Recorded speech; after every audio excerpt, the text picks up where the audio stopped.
के लगभग 24% हिस्से में पहाड़ पाए जाते हैं। यहाँ तक कि दुनिया के लगभग 10% हिस्से में ऐसे लोग रहते हैं जहाँ सिर्फ पहाड़ी पहाड़ है। हम सब हमेशा पहाड़ों को देखकर आकर्षित होते आए हैं।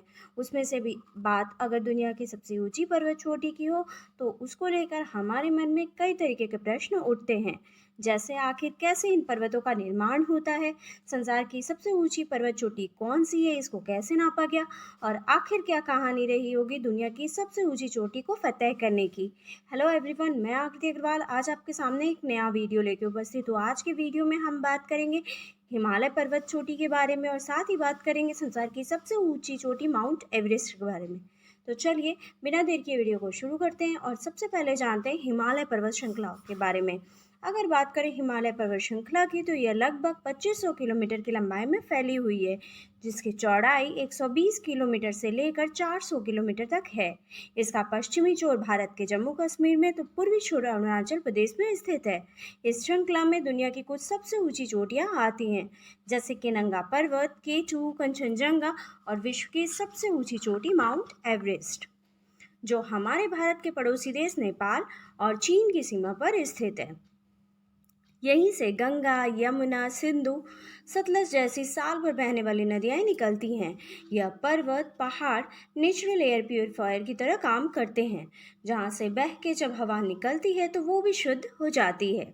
बरसात में बारिश को रोककर और गर्मी में खुद अपनी बर्फ पिघलाकर हिमालय इन नदियों को पानी देता रहता है, तभी तो 12 महीने ये नदियों का अस्तित्व बना रहता है। 4500 मीटर की ऊंचाई के बाद हिमालय पूरी तरह बर्फ से ढका रहता है। बर्फ से यानी कि हिम से ढके रहने के कारण ही हिमालय को हिमालय कहा जाता है। अगर बात करें पर्वतों के निर्माण की तो इसकी प्रक्रिया अनंत काल से चली आ रही है। संभवतः बड़े बड़े पर्वतों का निर्माण वायु या जल द्वारा जमा किए गए मिट्टी, पत्थर या फिर धरती के अंदर हो रही हलचल के कारण ही जमीन के ऊपर के उठने के परिणाम से हो सकते हैं। अगर बात करें हिमालय पर्वत के इतिहास की तो हिमालय पर्वत का इतिहास आज से लगभग 5 करोड़ साल पुराना है, क्योंकि उसी समय ये विशाल पर्वत अस्तित्व में आए थे। दरअसल आज से लगभग 5 करोड़ साल पहले हमारा भारत हमारे मैप में वहाँ नहीं था जहाँ आज स्थित है। कहा जाता है कि पृथ्वी के टेक्टोनिक प्लेट्स में हुए बदलाव के कारण पूरा भारतीय उपमहाद्वीप यूरेशिया से जा टकराया था और इसी टकराव की वजह से एक नई पर्वत श्रृंखला का निर्माण हुआ, जिसे आज हम हिमालय के नाम से जानते हैं। पृथ्वी पर हम इंसानों के अस्तित्व में आ जाने के बाद लगभग हजारों साल तक माउंट एवरेस्ट पर चढ़ाई करना लगभग नामुमकिन माना जाता रहा।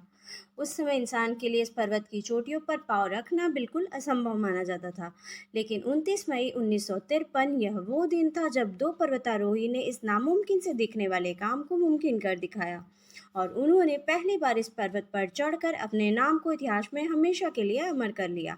हम बात कर रहे हैं न्यूजीलैंड के एडमंड हिलेरी व नेपाल के शेरपा तेरजिंग की, जिन्होंने एक साथ मिलकर इस पर्वत पर चढ़ाई करने वाले दुनिया के पहले इंसान का खिताब जीता। अगर बात करें माउंट एवरेस्ट को नापने की तो 19वीं सदी से पहले माउंट एवरेस्ट के बारे में ज़्यादा लोग नहीं जानते थे, क्योंकि उस समय लोगों के लिए एक देश से दूसरे देश में पहुंचना ही बहुत मुश्किल होता था। इसलिए उस समय लोग को ये मालूम भी नहीं था कि दुनिया की सबसे ऊंची पर्वत चोटी आखिर कौन सी है। लेकिन 19वीं सदी की शुरुआत में ब्रिटिश सरकार ने अपने जोग्राफर्स को चोटी की ऊंचाई नापने का काम सौंपा, जिसको द ग्रेट ट्रिग्नोमेट्रिकल सर्वे कहा गया। 1802 में शुरू हुआ यह प्रोजेक्ट 1871 में जाकर पूरा हुआ, जबकि मशहूर ब्रिटिश जोग्राफर जॉर्ज एवरेस्ट सन 1806 में इस प्रोजेक्ट का हिस्सा बने। जॉर्ज एवरेस्ट ने इस प्रोजेक्ट के साथ जुड़ते ही हिमालय के अलग अलग चोटियों को नापना शुरू किया, जिसमें कंचनजंगा और केटू जैसी मशहूर चोटियों के नाम भी शामिल हैं।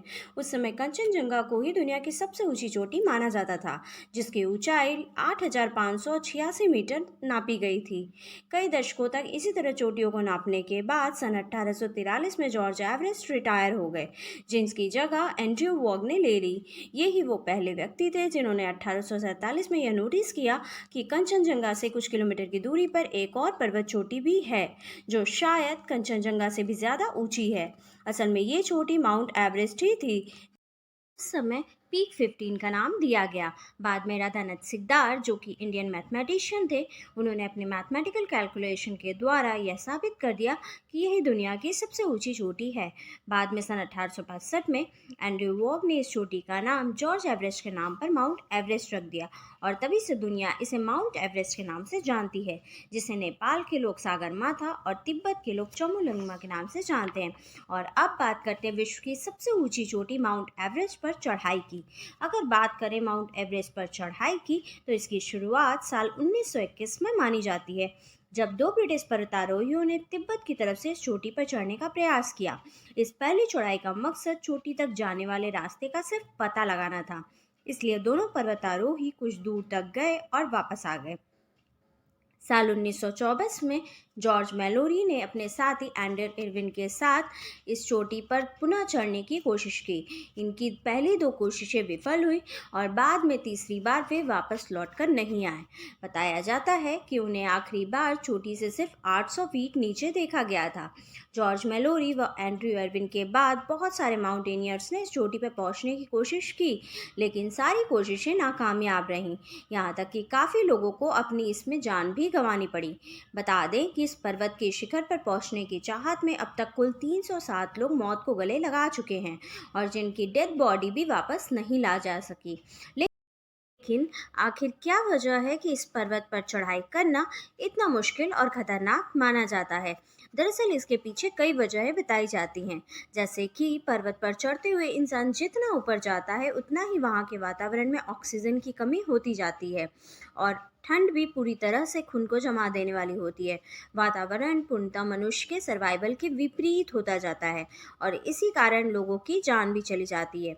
स्टार्टिंग में क्लाइंबर्स तिब्बत के रास्ते से एवरेस्ट को क्लाइंब करने की कोशिश करते थे, लेकिन साल 1950 में जब चीन ने तिब्बत पर अपना कब्जा कर लिया, तब लोगों ने नेपाल के रास्ते को अपनाना शुरू किया और साल 1953 में जब एडमंड हिलेरी व तेंजिंग नोर्गे ने नेपाल के रास्ते से एवरेस्ट को क्लाइंब किया, तो नेपाल के इस रिश्ते को भी बड़े स्तर पर मान्यता मिल गई।